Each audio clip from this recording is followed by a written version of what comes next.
Back to our channel. So my name is Ashwin Swami and I am first year medical student in North Caucasian State Academy located in Cherkis, Russia. Meet my friends. My name is Pawan Patel and I am from Uttar Pradesh, district Doria, and I am also first year medical student in the North Caucasian State Academy, Cherkis. My name is Abhishek Kumar. I am a first year medical student at North Caucasian State Academy.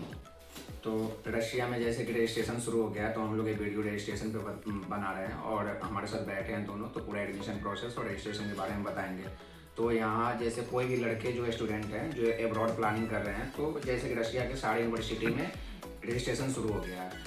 अभी NEET के exam का लगभग 1 महीना से ही कम बचा है time, but जो भी है सारा फोकस नीट पे रहना चाहिए। अभी यहाँ जैसे कि पता चल जाता है स्टूडेंट को, मॉक टेस्ट देते हैं तो उसमें पता चल जाता है कि मॉक टेस्ट में कितने नंबर आ रहे हैं। बहुत सारे होते हैं कि बॉर्डर पार जैसे 600 650 अगर स्कोर कर रहे हैं तो वो सेफ जोन में है, उसका रिजल्ट होने की ज़्यादा संभावना है। मगर जो लड़के 300 400 हैं, अगर ज़्यादा ड्रॉप ले रहे हो तो ज़्यादा ड्रॉप लेने का कोई मतलब निकलता नहीं। अगर तुम अफोर्ड कर पा रहे हो तो रशिया एक अच्छा मतलब कि अपॉर्चुनिटी है, तुम यहाँ आगे कर सकते हो। तो जैसे आपको पता है कि रशियन की यूनिवर्सिटी में अभी तक एडमिशन स्टार्ट हो गया है, तो आपको दिमाग में थोड़ा भी है कि हम मतलब नीट में अगर नहीं हो पाएगा, एमबीबीएस से अब्रॉड हम एफर्ट कर सकते हैं, तो अभी आप उसके लिए कॉलेज के रजिस्ट्रेशन करा सकते हैं। अगर आपका गवर्नमेंट मेडिकल कॉलेज इंडिया में एडमिशन हो गया तो आपका पूरा का पूरा फीस रिफंड हो। आपको जैसे पवन ने बताया कि यहाँ पे एडमिशन शुरू हो गया, तो वो चार्जेस ना ऑलमोस्ट 10,000 के आसपास होते हैं, क्योंकि कुछ कंसल्टेंसी से कम होते हैं, कुछ के ज़्यादा। तो नॉर्मल 10,000 होता है। तो यहाँ पे आपको कराना पड़ेगा नीट से पहले, क्योंकि जो कंपलसरी है कि 150 सीटें होती है या फिर 200 सीटें होती है, लेकिन आधी से ज़्यादा फुल हो चुकी है। लोकेशन में 150 सीट्स हैं, तो ऑलमोस्ट 40 to 50 सीट्स फुल हो चुकी हैं। ये अभी अपडेटेड मुझे 3-4 दिन पहले पता चला, तो और सीटें हो रही हैं। तो इसलिए आपको नीट से पहले करवाना है, नीट का वेट नहीं करना। पिछले साल क्या हुआ था, नीट के बाद बच्चों ने कुछ एडमिशन करवाई थी कि हम कर देंगे वाला, तो सिर्फ 4-5 सीटें बची थी। तो जो बाकी बच्चों ने कराई उनको फिर कोई और यूनिवर्सिटी में जाना पड़ा। तो ये होता है पहला प्रोसेस कि आपको एडमिशन करवानी। दूसरा प्रोसेस अब अभिषेक बताता है। अगर रजिस्ट्रेशन करवाने जा रहे हो तो सबसे पहले कंसल्टेंट पे ध्यान देना है। जो भी ऑफिशियल कंसल्टेंट है उसके थ्रू करवाना है। जैसे कि यहाँ फर्स्ट ईयर में बहुत सारे लड़के के साथ फ्रॉड हुआ है। जैसे कि मतलब कि बहुत सारे लड़के का फर्स्ट ईयर का पूरा पेमेंट ले लिया फी, उसके बाद कॉलेज में उसने फर्स्ट सेमेस्टर का ही फी पेड किया, और सेकंड सेमेस्टर का जब फी पेड करने का बारी आया तो कंसल्टेंट ने अपना फ़ोन बंद कर दिया। तो जब भी जाओ तो कंसल्टेंट के बारे में प्रॉपर अच्छे से सर्च करो कि ये सही है, वहाँ का ऑफिशियल है कि नहीं है।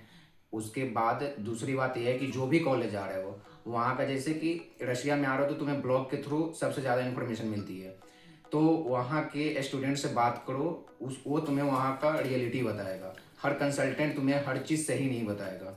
हम लोग भी आए हैं, जितना कुछ बताया जाता है उतना कुछ मिलता नहीं है यहाँ।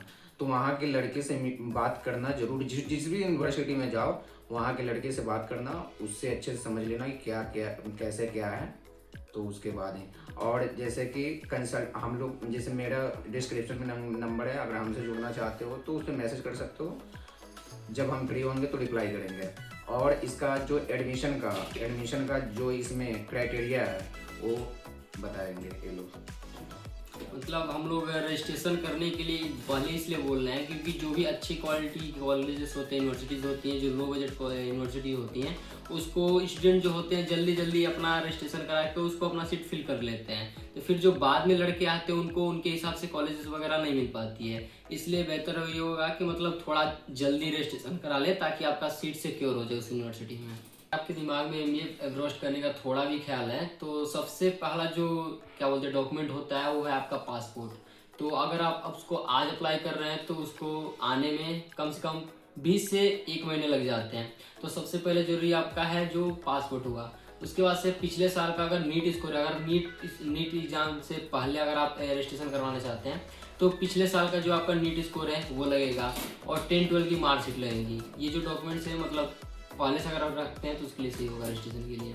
और जैसे अभिषेक ने बताया कि कंसल्टेंसी का फेक होता है यहाँ पे, तो उसके ऊपर बहुत ध्यान रखना, क्योंकि ये एक इम्पॉर्टेंट है। मैं कहता हूँ डॉक्यूमेंट से ज़्यादा इम्पॉर्टेंट है किसी कंसल्टेंसी को चूज़ करना। हमने तो सही चूज़ किया है, इसलिए हमें जो प्रॉब्लम नहीं हुई, कोई हमारा कोई प्रॉब्लम नहीं। ऑफिशियल के साथ चूज़ करना। अगर आपको ऑफिशियल कंसल्टेंसी का नंबर चाहिए या फिर ये पता करना है कि कौन सी यूनिवर्सिटी में कौन सा है नाम चाहिए, तो आप अभिषेक के नंबर नीचे डिस्क्रिप्शन पे लिखा है, वहाँ पे कर सकते हो मैसेज। व्हाट्सएप कर दें तो आपको मिल जाएगा। क्योंकि अगर आपने ऑफिशियल से नहीं किया तो आपको दिक्कत आएगी, 6 साल तक आएगी, फिर आप ब्लेम नहीं कर सकते कि वीडियो में हमें बताया नहीं गया। बाकी अगर रसिया के अगर किसी भी कॉलेज या किसी भी यूनिवर्सिटी के बारे में अगर आपको फीस स्ट्रक्चर चाहिए, उसकी डिटेल चाहिए, किस भाषा में, मतलब कितने साल का कोर्स है, एनएमसी रूल फॉलो होता है नहीं, तो आप नीचे नंबर दिया जाएगा या फिर डिस्क्रिप्शन में नंबर पड़ा होगा, आप उस पर कभी भी किसी वक्त टेक्स्ट करके पूछ सकते हैं। अगर और भी किसी चीज़ पे वीडियो चाहिए, जैसे यूनिवर्सिटी टूर, हॉस्टल टूर, ऐसे तो डाला हुआ है, नॉर्थ कॉकेजन जब मारोगे तो बहुत सारा वीडियो मिल जाएगा। अगर किसी चीज़ पे वीडियो चाहिए तो कमेंट कर सकते हो, फिर उस पर जब भी हम फ्री होंगे तो फिर बना के डाल देंगे। तब तक के लिए बाय बाय, मिलते हैं नेक्स्ट वीडियो में।